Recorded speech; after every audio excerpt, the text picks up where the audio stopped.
Hi guys, welcome to the channel. My name is Niladri Mukherjee and I'm a regulated Canadian immigration consultant. I do practice here in Guelph, Ontario.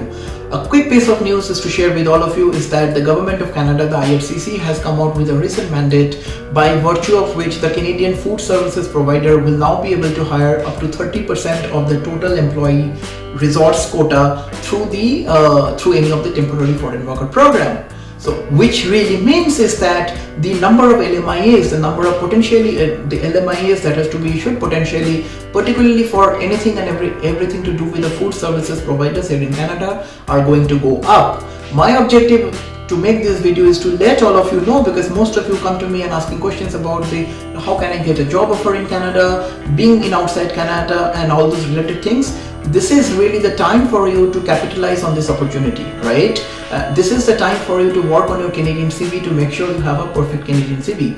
This is also the time for you to make sure you have a perfect, I would say, a perfect cover letter. Also try to reach out to the employers as much as possible these days. Even if you're outside Canada, tell them that what, because of this new mandate, now you will be able to hire more and more of foreign resources in a relatively easy manner, and I could potentially be considered as one of the employees. Why not? Start this process right away. If you do not have a visit visa to Canada, it may be a good idea to apply for the visit visa to Canada, so that whenever an employer wants to meet you face to face, which could very well be a possibility, keeping in mind that almost all the travel restrictions have now been withdrawn. Summer months is coming, the hiring spree would even go up. So there is obviously a possibility of if an employer likes you, they will, in all likelihood, they may want you to come to Canada and have a face-to-face final round of discussion. So you do not really want to say at that point in time, hey, I do not have a Canadian visit visa, I will apply for that and then only I will come.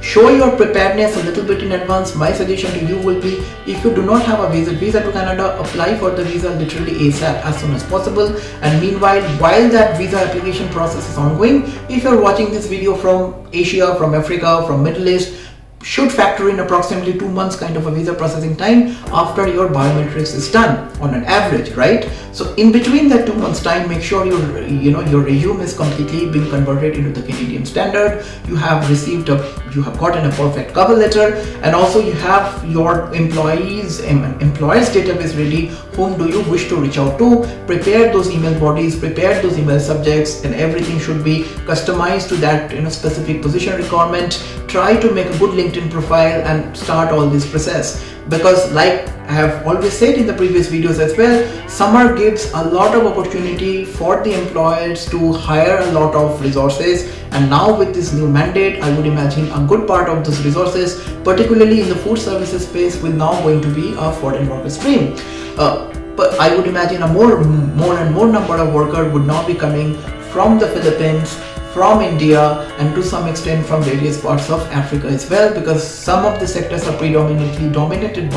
historically been dominated by the foreign workers from those very specific countries. So I hope you find this news useful. If you need my professional assistance, drop me a line, contact@nuvonation.ca. Shall be glad to connect with you. Thank you, and I will see you in the next video. Bye guys.